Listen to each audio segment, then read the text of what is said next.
কেমন আছেন সবাই? অবশেষে নিয়ে এলাম লালবাগের কেল্লার রহস্য। লিখেছেন আনাফ হোসেন মুশফিক। আরও চমৎকার সব গল্প পড়তে ওনার প্রোফাইলটা ঘুরে আসতে পারেন।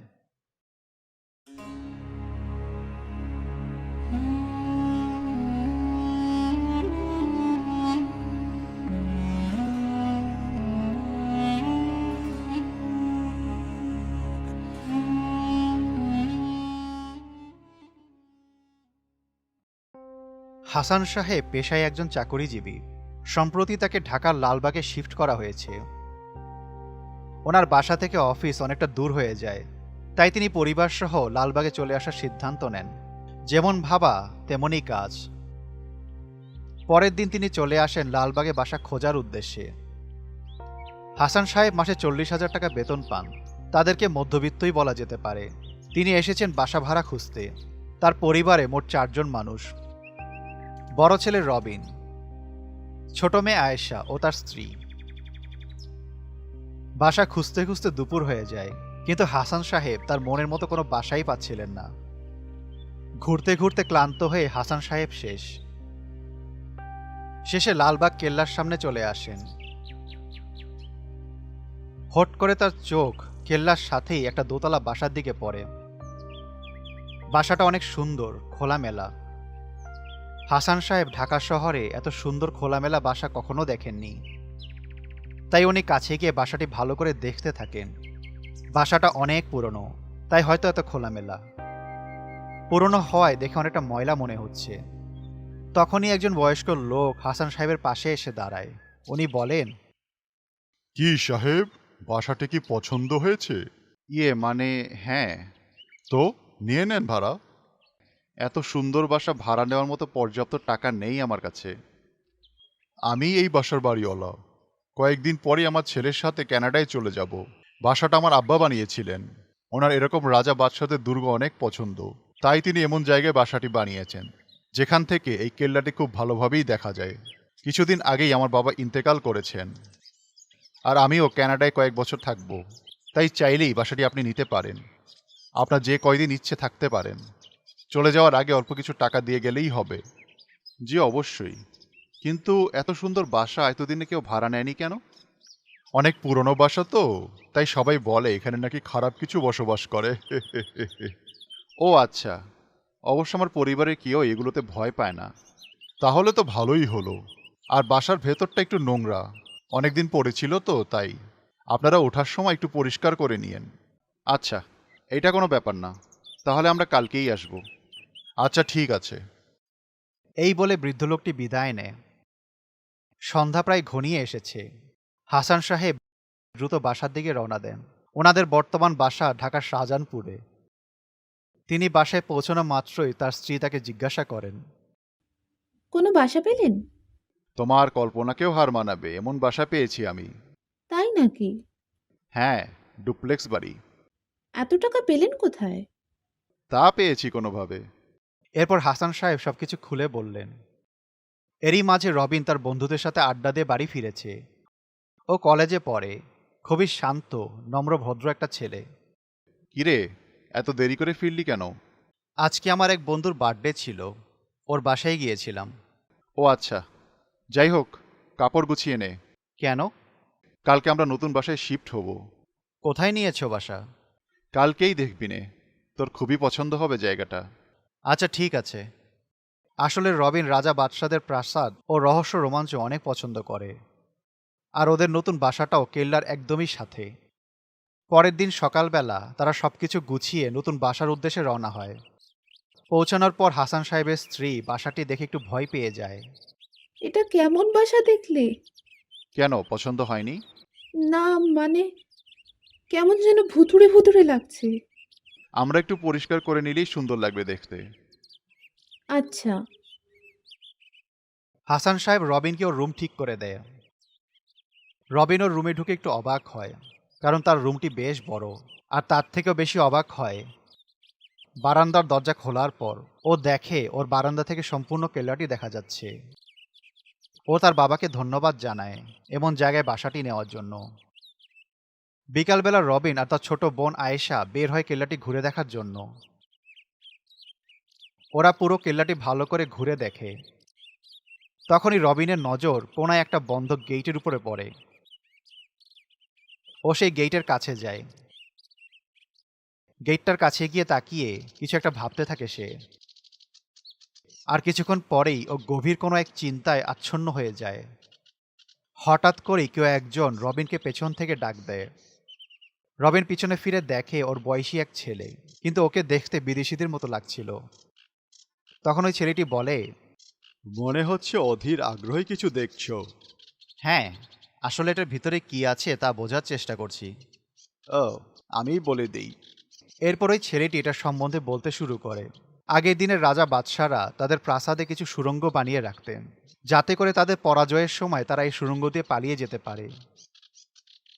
এই গেটের ভেতরে অনেকগুলো সুড়ঙ্গ আছে। অনেকগুলো সুড়ঙ্গ বানাতে হতো কেন? যাতে পুরনো শত্রুরা বুঝতে না পারেন যে রাজা কোন দিক দিয়ে পালিয়েছেন। তাহলে এখানে তালা মারা কেন? এরপর ছেলেটি বিস্তারিত বলতে শুরু করে। প্রচলিত আছে এখানে এমন একটা সুড়ঙ্গ আছে যেটার ভেতরে কেউ একবার গেলে আর কখনো ফিরে আসে না। এমনকি বিজ্ঞানীরা এই সুড়ঙ্গের ভিতরে 2টি কুকুর পাঠিয়েছিল, কিন্তু সে কুকুরগুলোও কখনো ফিরে আসেনি। এরপরে তারা আবার 2টি কুকুরকে চেইন দিয়ে বেঁধে পাঠিয়েছিল, কিন্তু তারা সেই চেইন ধরে টান দিলে শুধু চেইন ফিরে আসে, কুকুরগুলো ফিরে আসেনি। এই জন্য বিজ্ঞানীরা মনে করত ওই সুড়ঙ্গের ভেতরে কোনো ধরনের গ্যাস আছে যা কোনো জীবন্তকে গলিয়ে দেয়। তাই সরকার এই জায়গাটাকে নিষিদ্ধ করেছে। আর আজও এই সুড়ঙ্গটি এক ঝাঁক রহস্য নিয়ে আমাদের মাঝে দাঁড়িয়ে আছে। এইসব শুনে রবিনের চোখ বড় বড় হয়ে যায়। সে মনে মনে ভাবে, যেভাবেই হোক আমার এই সুড়ঙ্গের ভেতরে যেতেই হবে। তাদের এই কথোপকথনের মাঝে গার্ডরা সবাইকে কেল্লা থেকে বেরিয়ে যেতে বলতে থাকে। তখনই ওই ছেলেটি রবিনের কাছ থেকে বিদায় নিয়ে চলে যায়। কিন্তু রবিন আরো মনোযোগ দিয়ে সুড়ঙ্গের গেটের দিকে তাকিয়েছিল। তখন তার বোন আয়েশা তাকে বাসায় নিয়ে যাওয়ার জন্য ডাকে। এরপর রবিন আয়েশাকে নিয়ে বাড়ি চলে যায়, কিন্তু ওর মাথা থেকে কোনোভাবেই সেই সুড়ঙ্গের রহস্যের কথা সরাতে পারছে না। ইন্টারনেটে অনেকক্ষণ যাবৎ ঘাটাঘাটি করে ওই কেল্লার ব্যাপারে কিছু তথ্য জানতে পারে। ওই কেল্লাটির নির্মাণ কাজ অনেকবারই ধরা হয়েছিল, কিন্তু কেউ এটির কাজ সম্পূর্ণ করতে পারেনি। তাই মানুষ এই কেল্লাটিকে অশুভ ভাবে। রবিন কেল্লা সম্পর্কে জানতে পারলেও সে সুড়ঙ্গের ব্যাপারে বেশি কিছু জানতে পারেনি। তাই ও পৃথিবীর সমস্ত প্রাসাদের সুড়ঙ্গ সম্পর্কে খোঁজ নিতে থাকে। সেখানেও সে অল্প কিছু তথ্য পায়। এই সুড়ঙ্গগুলোর বের হওয়ার রাস্তা অনেকগুলো থাকতে পারে, কিন্তু তার মধ্যে 3টা রাস্তা অবশ্যই থাকবে। একটি দিয়ে প্রাসাদের দেওয়ালের বাইরে যাওয়া যায়, আরেকটি দিয়ে কাছের কোনো নদীর পাশে যাওয়া যায়, এবং পরেরটি দিয়ে অন্য কোনো এক রাজপ্রাসাদে যাওয়া যায়। আর বাকিগুলো যে কোনো জায়গার সাথে সংযুক্ত থাকতে পারে। এরপরও চিন্তা করে, এই 3টা রাস্তার কথাই এই কেল্লার সাথে মিলে যায়। এই কেল্লার পাশেই রয়েছে বুড়িগঙ্গা নদী, তার থেকে কিছুটা দূরে জিঞ্জিরা প্রাসাদ, আর দেওয়ালের বাইরের গেটটা যে কোনো জায়গায় থাকতে পারে। রবিন তার বন্ধু আশরাফকে ফোন দিয়ে সব খুলে বলে। সব শুনে আশরাফ বলে, আচ্ছা বুঝলাম, কিন্তু তুই কি করে ওই গেট খুঁজে বের করবি? আগে তোর কাছে যে ক্যামেরা ড্রোনটা আছে সেটাকে রাতের বেলা সবার চোখের আড়ালে কেল্লার ভিতরে ওই সুড়ঙ্গের কাছে পাঠিয়ে দেখি কি আছে ওখানে। ও আচ্ছা, তাহলে ওই কাজটা কালকে করতে হবে। কিন্তু কেন? আমার ড্রোনটা আমার এক কাজিন গ্রামে নিয়ে গিয়েছে, ও কাল সকালে আসবে। আচ্ছা ঠিক আছে, তাহলে তুই কাল রাত 10টার সময় আমার বাসায় চলে আসিস। আচ্ছা। কথা শেষ করে রবিন ঘুমিয়ে পড়ে। পরের দিন রাত 10টার সময় আশরাফ ওর ক্যামেরা ড্রোনটা নিয়ে রবিনের বাসায় চলে আসে। আশরাফ ও রবিন দুজনেই খুব এক্সাইটেড ওই সুড়ঙ্গের ভিতরে কি আছে তা দেখার জন্য। অবশেষে তারা ড্রোনটাকে সুড়ঙ্গের কাছে পাঠাতে থাকে। ড্রোনটিকে আশরাফ রিমোটের সাহায্যে ঘরে বসে কন্ট্রোল করছে। কিছুক্ষণের মধ্যেই ড্রোনটি সুড়ঙ্গের গেটের সামনে চলে আসে। তখনই আশরাফ খেয়াল করে ড্রোনের কন্ট্রোল সিগন্যাল ধীরে ধীরে কমে যাচ্ছে। কন্ট্রোল সিগন্যাল কমে সাধারণত 2টি কারণে। এক হচ্ছে রেঞ্জের বাইরে চলে গেলে, আর 2 হচ্ছে আশেপাশে হাই ভোল্টেজের কোনো বৈদ্যুতিক লাইন থাকলে। আশরাফের ড্রোন 1 কিলোমিটার রেঞ্জ পায়, কিন্তু রবিনের বাসা থেকে সেই সুড়ঙ্গের গেট হাফ কিলোমিটারের থেকেও কম। আর সেখানে কোনো সাধারণ লাইনও নেই, হাই ভোল্টেজ তো দূরের কথা।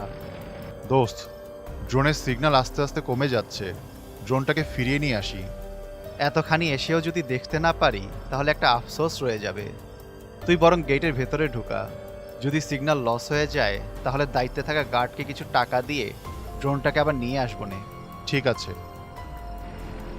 এই বলে আশরাফ ড্রোনটাকে ধীরে ধীরে গেটের উপর দিয়ে সুড়ঙ্গের দিকে নিতে থাকে। জায়গাটা অনেক অন্ধকার হওয়ার কারণে ড্রোনের লাইট দিয়েও কোনো কিছু ভালোভাবে দেখা যাচ্ছিল না। তখন তারা সুড়ঙ্গের প্রবেশদ্বার দেখতে পায়, যেটাকে মোটা লোহার খাঁচার মতো দরজা দিয়ে লাগিয়ে রাখা হয়েছে। দরজাটি মাটির সাথে লাগানো। সাধারণত দরজা যেমন খাড়া দেওয়ালের সাথে থাকে, কিন্তু এই দরজাটা মাটির সাথে লাগানো। এই দরজার ফাঁকা দিয়ে তারা ভেতরে কি আছে তা দেখার চেষ্টা করছিল। তখনই তারা অন্ধকারের মধ্যে হালকা হালকা দেখতে পায় কেউ একজন পুরনো দিনের সৈনিকের পোশাক পরিধান করে দাঁড়িয়ে আছে। এরই সাথে সাথে ড্রোনের সিগন্যাল রেঞ্জ একদমই কমে যায়। আশরাফ অটো রিটার্ন বাটন বারবার চাপছে, কিন্তু কোনো কাজই হচ্ছে না। ড্রোনের সিগন্যাল হারালে কন্ট্রোল ও ভিডিও ফুটেজ পাঠানো বন্ধ করে দেয়, কিন্তু আশরাফের ড্রোন ভিডিও ফুটেজ পাঠাচ্ছে, কিন্তু কন্ট্রোল হচ্ছে না। তারা ওই নিচ থেকে উঠে আসা মানুষটাকে দেখে ভয় পাচ্ছিল। ওই মানুষটা ড্রোনের দিকে এমনভাবে তাকিয়ে আছে যেন মনে হচ্ছে ওই ড্রোনের ভেতর থেকে আশরাফ ও রবিনকে দেখতে পাচ্ছে। ভাগ্যিস তখনই ড্রোনের অটো রিটার্নটা কাজ করে আর ড্রোন ফিরে আসতে থাকে। ড্রোনটি ফিরে আসছে। তারা স্বস্তির নিঃশ্বাস ফেলে, কিন্তু তখনও তাদের মধ্যে আতঙ্ক। সুড়ঙ্গের ভেতরে দেখা সেই মানুষটি কে ছিল? সে কি সাধারণ কোনো মানুষ যে সেই সুড়ঙ্গের ভেতরে ফেসে গেছে এবং সে আমাদের সাহায্য চাচ্ছে, নাকি অন্য কিছু? আশরাফ চেক করে দেখে ড্রোনে থাকা মেমোরি কার্ডে কোনো কিছুই সেভ হয়নি। আসলে তাড়াহুড়া করতে গিয়ে রেকর্ডটা অন করতে ভুলে গিয়েছিল সে। তাদের এই কাজ করতে করতে রাত 11টা বেজে যায়। তখন আশরাফ বলে, ভাই, তাইলে আজকে আমি গেলাম, অনেক রাত হয়ে গেছে, আর অনেক দেরি করলে আমার বাসায় গেট লাগিয়ে দিবে। এই বলে আশরাফ চলে যায়। রবিনও খেয়ে দিয়ে শুয়ে পড়ে। ও শুয়ে শুয়ে চিন্তা করতে থাকে ওই জিনিসটা কি ছিল। ওইটা যদি কোনো সাধারণ মানুষ হয়ে থাকে তাহলে আমাদের ওনাকে সাহায্য করতেই হবে। না, এইভাবে পারা যাচ্ছে না। আমার যেভাবেই হোক দেওয়ালের বাইরে থাকা সুড়ঙ্গের দরজাটা খুঁজে বের করতেই হবে। এটা ভাবতে ভাবতেই ও ঘুমিয়ে যায়। রাত ঠিক 2টার সময় কোনো এক গানের সুরে ওর ঘুম ভেঙে যায়। ও উঠে বসে। এত রাতে কে এই গান শুনছে? এই ভেবে সে বারান্দায় যায়, কিন্তু কাউকেই সে দেখতে পায় না। তখনই ওর বাসায় কলিং বেল বেজে ওঠে। কি ব্যাপার, এত রাতে বেলা কে আসলো? ওর বাবা মা আর ছোট বোন ঘুমিয়ে রয়েছে। রবিন কাউকে ডাক দেয় না, একাই দরজা খুলতে যায়। দরজা খুলে দেখে তার সামনে আশরাফ দাঁড়িয়ে আছে। আশরাফ হাঁপাচ্ছে, মনে হচ্ছে ওকে এতক্ষণে কেউ তাড়া করেছে। ও কোনো কিছু একটা দেখে খুবই ভয় পেয়েছে। রবিন ওকেও তার রুমে নিয়ে যায়। এক গ্লাস পানি দিয়ে বলে, বলতো কি হয়েছে, এত হাঁপাচ্ছিস কেন? তোর বাসা থেকে বের হওয়ার পর মনের আতঙ্কটাকে দূর করার জন্য আমি পাশের টঙের দোকানে গিয়ে একটা সিগারেট ধরাই। এরপর একটা গলির ভেতরে ঢুকি। আজকে কেন জানি রাস্তার ধারে লাইটগুলো জ্বলছিল না। দূরে আমি একজন মানুষকে দাঁড়িয়ে থাকতে দেখি। আমি বেশি পাত্তা না দিয়ে সামনের দিকে যেতে থাকি। তার একটু কাছে যাওয়ার পর আমি বুঝতে পারি সেই লোকটি আমার দিকে ফিরে দাঁড়িয়ে রয়েছে। আমার কাঁধে তখন ড্রোনের ব্যাগ। আমার কেন যেন ওই লোকটাকে সন্দেহজনক মনে হচ্ছিল। এই জন্য আমি আর সামনে না গিয়ে সিগারেটটা ফেলে গলি থেকে বের হয়ে যাই। এরপর রিক্সার জন্য মেইন রোডে গিয়ে দাঁড়াই। রাত গভীর হওয়ার কারণে কোনো রিক্সাই পাচ্ছিলাম না, তার মধ্যে রাস্তাটাও অন্ধকার। আমি একটু দূরে তাকাতেই দেখি সেই লোকটি দাঁড়িয়ে রয়েছে। অনেকক্ষণ দৌড়ে শেষমেশ এক জায়গায় গিয়ে থামি। পিছনে ফিরে দেখি কেউ নেই। আমি একটা স্বস্তির নিঃশ্বাস ফেলি, কিন্তু সামনে তাকাতেই দেখি ওই লোকটা একদম আমার সামনে দাঁড়িয়ে রয়েছে। আমি একদমই নাড়াচাড়া করতে পারছি না। তখন ওই লোকটি আমার মুখ ধরে শুধু একটা কথাই বলে, ওই জিনিস নিয়ে ঘাটাঘাটি বন্ধ করো, না হলে পরিণতি কিন্তু ভালো হবে না। এই বলে সে আমার মুখ ছেড়ে দেয়। তখনই আমি পিছনে ফিরে দৌড় দেই, এক দৌড়ে তোর বাসায় চলে আসি। এসব শুনে রবিন বলল, কোনো ঘাপলা তো আছেই। হ্যাঁ, আমারও তাই মনে হচ্ছে। আশরাফ শোন, এখন তুই শুয়ে পড়। কালকে আমরা দুজনে মিলে কেল্লার বাইরে থাকা সুড়ঙ্গের দরজাটি খুঁজে বের করব। আচ্ছা, তা ঠিক আছে, কিন্তু তুই কি ওই লোকটার কথার অর্থ বুঝতে পেরেছিস কিছু? হ্যাঁ, সেই লোকটি আমাদের এই সুড়ঙ্গের ব্যাপারে ঘাটাঘাটি করতে নিষেধ করেছে। এই জন্যই তো বললাম ঘাপলা আছে। আমার কেন জানি মনে হচ্ছে আমাদের ওই ব্যাপারটা নিয়ে মাথা ঘামানোই উচিত না। তুই এত ভীতু? আগে জানতাম না তো। আমি যা বলছি তাই করবি। আচ্ছা ঠিক আছে। এই বলে তারা দুজনই শুয়ে পড়ে। পরের দিন সকালে রবিনের মা আশরাফকে দেখে বলে, তুমি না কালকে চলে গিয়েছিলে? রবিন সম্পূর্ণ ব্যাপারটা গোপন রেখে তার মাকে বলে, কালকে রাত হয়ে যাওয়ার কারণে ও কোনো রিক্সা পায়নি, তাই আবার চলে এসেছে। আচ্ছা। এরপর রবিন আশরাফকে বলে, যেহেতু কেল্লাটা অনেক পুরনো, তাই ওই গেটটা অনেক পুরনো কোনো জায়গায় থাকবে। কি ধরনের পুরনো জায়গা? বাড়ি। মানে? এই এলাকায় এখন অনেক পুরনো পুরনো বাড়ি আছে। ও আচ্ছা, তাহলে আমাদের সর্বপ্রথমেই এখানকার সবচেয়ে পুরনো বাড়িটি খুঁজে বের করতে হবে, তাই তো?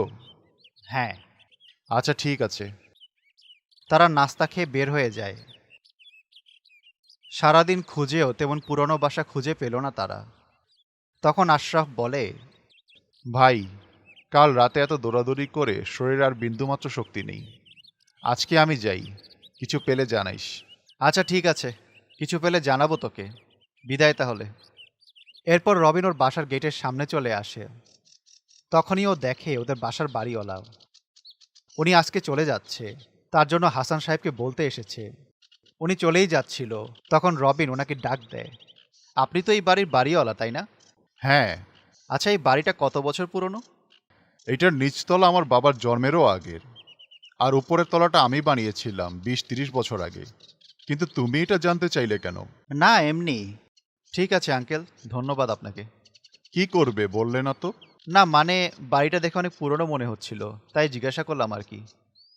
ও আচ্ছা, ঠিক আছে তাহলে। কিন্তু বাবা, তুমি একটু সাবধানে থেকো, হ্যাঁ? এই কথাটা শুনে রবিন একটু অবাক হয়, কিন্তু ও বেশি পাত্তা দেয় না। কিন্তু ও মনে মনে অনেক বেশি খুশি হয়ে যায়, এই ভেবে যে ও অবশেষে সবচেয়ে পুরনো বাড়িটা খুঁজে পেল। এরপর ও ভাবে, এখন আশরাফকে কিছু জানানোর দরকার নেই, বরং আমি খুঁজে দেখি সে সুড়ঙ্গের দরজাটা পাই কিনা। পেলে পরে আশরাফকে জানাবো। এই ভেবে সে নিচে চলে যায়। বাড়িটা ডুপ্লেক্স, আর ওরা মাত্র 4 জন, তাই নিচের বেশ কয়েকটা রুম খালি আছে।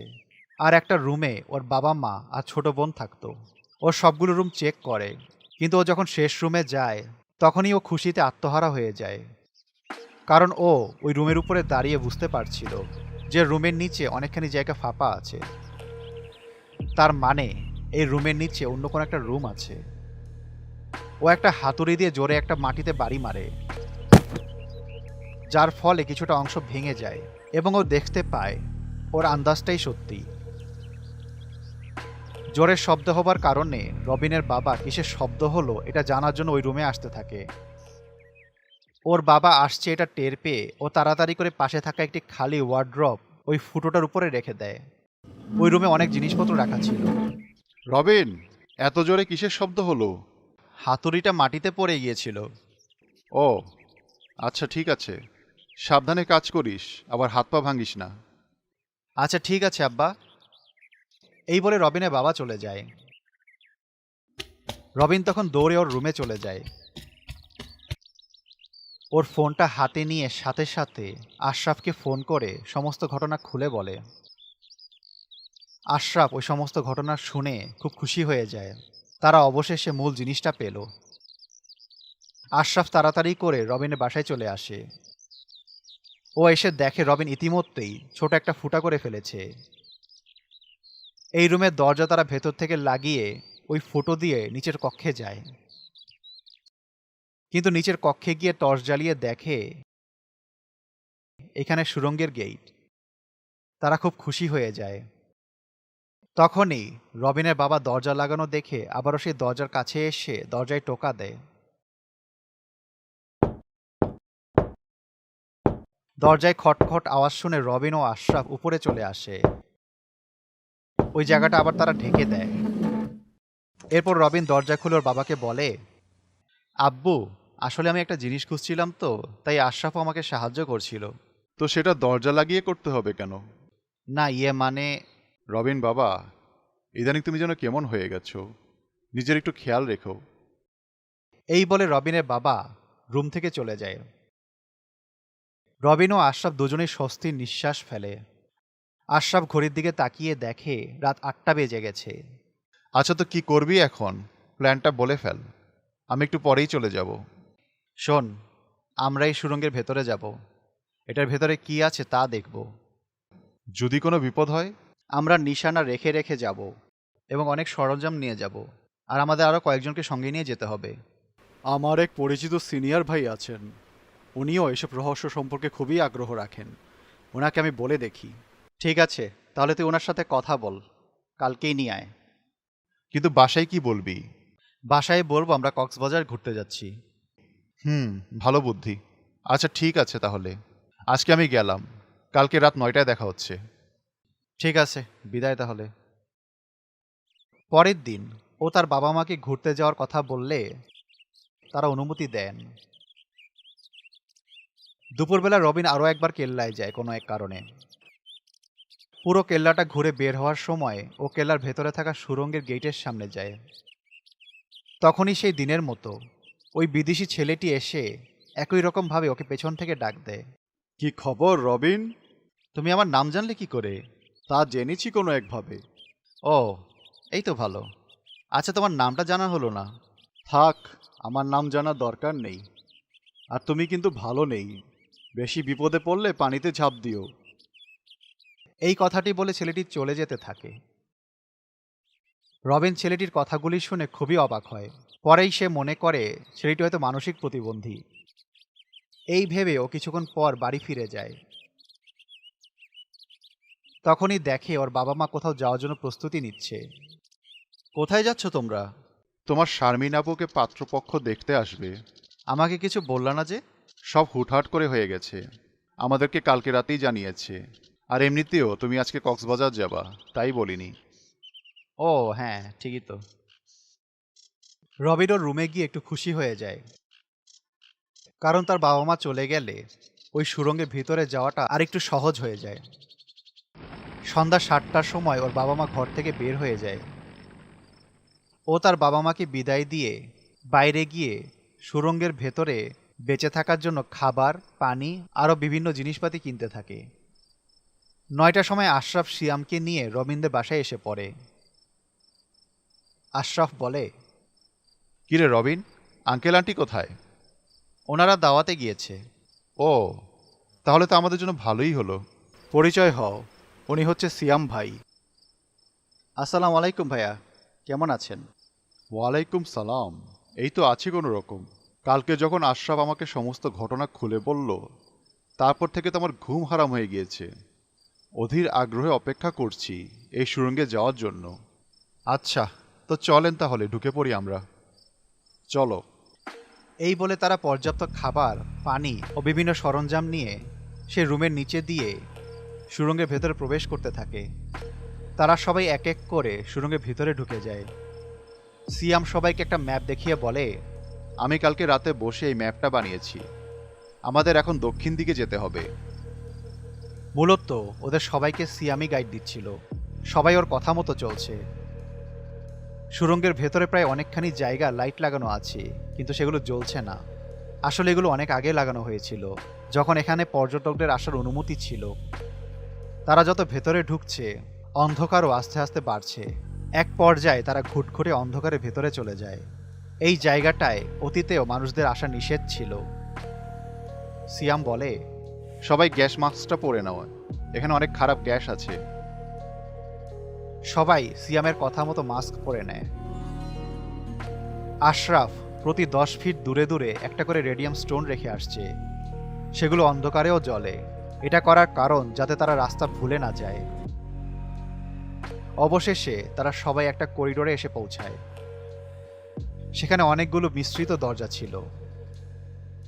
রবিন এখানে ভালোভাবে কয়েকটা রেডিয়াম স্টোন রাখে যাতে করে ওরা রাস্তা ভুল না করে। এখানে এসে সিয়াম বলে, আমরা এখন 30 তলার নিচে আছি। কিভাবে বুঝলেন? আমি এর আগেও একবার কয়লার খনিতে গিয়েছিলাম। মানুষ যত বেশি নিচে যায় তত অক্সিজেন কমতে থাকে ও গরম লাগা শুরু হয়, যার কারণে শরীরের ভেতরে জ্বালা পোড়া শুরু হয়। এটা শুনে সবাই অবাক হয়ে যায়। ওর কথা শুনে সবাই অনুভব করতে পারে যে আসলেই ওদের শরীর হালকা জ্বালাপোড়া করছে। এরপর রবিন বলে, এখানে তো অনেক অন্ধকার, আমার আবার ভয় ভয়ও করছে। তো সিয়াম ভাই, এখন কোন দিকে যাবেন? চলো দক্ষিণ দিকে যাই। এরপর সিয়াম আবারও সবাইকে নিয়ে দক্ষিণ দিকে দরজায় ঢুকতে থাকে। কিছু দূর যাওয়ার পরেই তারা সাইডে কতগুলো ফুটা দেখতে পায়। তখন সিয়াম সবাইকে থেমে যেতে বলে। এরপর ওর ব্যাগ থেকে একটা টেনিস বল বের করে সামনের রাস্তায় ফিকে মারে, আর সাথে সাথেই ওই ফোঁটাগুলো থেকে কতগুলো তীর এসে ওপর দেওয়ালে লেগে যায়। এটা দেখে সবাই ভয় পেয়ে যায়। তখন সিয়াম বলে, আমি এই জিনিসটা আগে জানতাম না, এগুলো আগে মুভিতে দেখেছিলাম। এখন কেন যেন ফুটোগুলো দেখে মনে হলো এরকম কিছু হতে পারে, তাই চেষ্টা করে দেখলাম। এবার তাদের দম বন্ধ হয়ে আসছিল। এরই মধ্যে গরম ও অক্সিজেনের কমতির কারণে রবিন অসুস্থ হয়ে পড়ে। হট করেই আশরাফ সামনের দিকে ওই পুরনো দিনের সৈনিকের ড্রেস পরা লোকটিকে দেখতে পায়। আচমকা সেই লোকটি অদৃশ্য হয়ে যায়। এইটা দেখে আশরাফও খুব ভয় পেয়ে যায়। এখন রবিন বুঝতে পারে তাদের বাসার বাড়িওয়ালা কেন তাকে সাবধান থাকতে বলেছিল। আসলে তিনি এই সুড়ঙ্গের ব্যাপারে জানতেন। আমরা এখানে আর কিছুক্ষণ থাকলেই মরে কঙ্কাল হয়ে যাব, বরং সবাই ফিরে যাই। সবার অবস্থা খারাপ, তাই সবাই রাজি হয়ে যায়।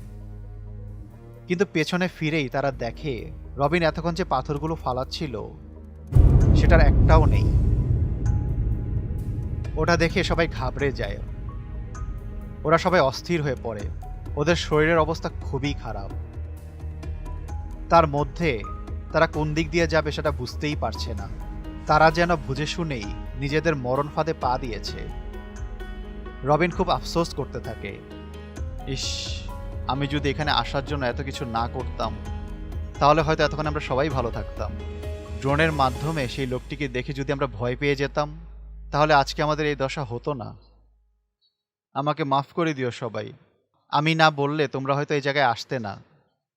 এই বলে সে কান্নাকাটি শুরু করে দেয়। সিয়াম ওকে একটু সান্ত্বনা দিয়ে বলে, এখানে কান্নাকাটি কইরো না, তাহলে শরীর আরো খারাপ হবে। চলো আমরা সামনের দিকে গিয়ে দেখি। ওদের শরীরে কারোরই অবস্থা ভালো না, তাও তারা ওদের সর্বোচ্চটা দিয়ে সামনে এগোতে থাকে। একটু সামনের দিকে যেতেই দেখে সামনের রাস্তায় পানি, তারপর সেখান থেকে আবার রাস্তা। মানে ওদের সামনের রাস্তায় যাওয়ার জন্য আগে পানি পাড়ি দিতে হবে। আশরাফ একটু কাছে গিয়ে পানিতে হাত দিয়ে বুঝতে পারে পানিটা অনেক গভীর। এবার ওদের বাঁচার আশা সম্পূর্ণ শেষ। এটা শুনে রবিন নিজের মাথায় নিজেই বাড়ি দিচ্ছে। তারপর আশরাফ ও সিয়ামকে বলে, আমাকে মাফ করে দিও সবাই, আমি না বললে তোমরা হয়তো এই জায়গায় আসতে না। ওরা খাবার আর পানি নিয়ে এসেছিল কয়েকদিন ধরে এই রহস্য উন্মোচন করার জন্য, কিন্তু কয়েক ঘন্টা না যেতেই ওদের অবস্থা খারাপ হয়ে গিয়েছে। আশরাফ বলে, দোষ খালি তোর না, আমারও দোষ আছে, আমাকেও মাফ করে দিস বন্ধু। তখনই রবিনের মাথা ঘুরতে শুরু করে, ও চোখে সব ঝাপসা দেখতে শুরু করে। তখনই ও খেয়াল করে দূর থেকে ঝাপসা ঝাপসা ভাবেই ওই বিদেশি ছেলেটাকে দেখা যাচ্ছে। আর তখনই ওর ওই ছেলেটির বলা শেষ কথাটি মনে পড়ে, বেশি বিপদে পড়লে পানিতে ঝাঁপ দিও। ও ভাবতে থাকে ওই ছেলেটি হয়তো এই পানিতে ঝাঁপ দেওয়ার কথাই বলেছিল। রবিন মনে মনে ভাবতে থাকে, এমনিতেও মরতে বসেছি, ওর কথা মতো পানিতে ঝাঁপ দিয়ে দেখি যদি কোনোভাবে বেঁচে যাই। এই কথা ভেবে ও সবাইকে বলে, নিজের সবটুকু শক্তি দিয়ে পানিতে ঝাঁপ দাও। আশরাফ ও সিয়াম অবাক হয়ে বলে, কেন? জীবন বাঁচাতে চাইলে যা বলছি তা করো।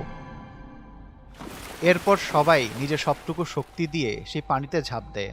ময়লা দুর্গন্ধযুক্ত পানি। পানিতে পড়েই সবাই জ্ঞান হারায়। কিছুক্ষণ পরেই রবিনের জ্ঞান ফিরে। ও দেখে ও বুড়িগঙ্গা নদীর কিনারায় পড়ে আছে। পাশেই আশরাফ ও সিয়াম। ওদের এখনো জ্ঞান ফেরেনি।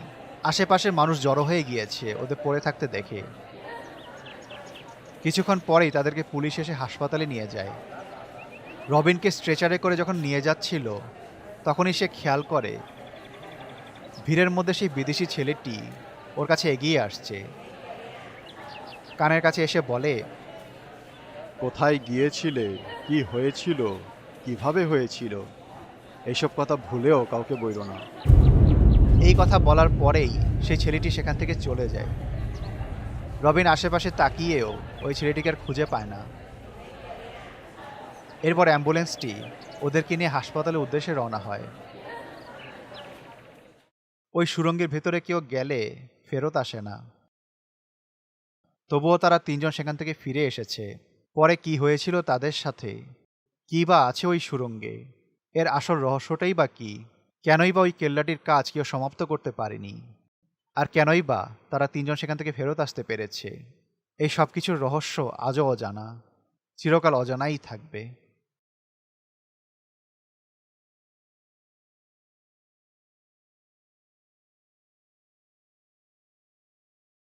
Animated stories, best channel you ever seen. Animated stories, you are in a horror dream. Animated stories, you just take the bloody cream. Go and get the popcorn and you're ready for the horror team. Animated stories, best channel you ever seen. Animated stories, you are in a horror dream. Animated stories, you just take the bloody cream. Go and get the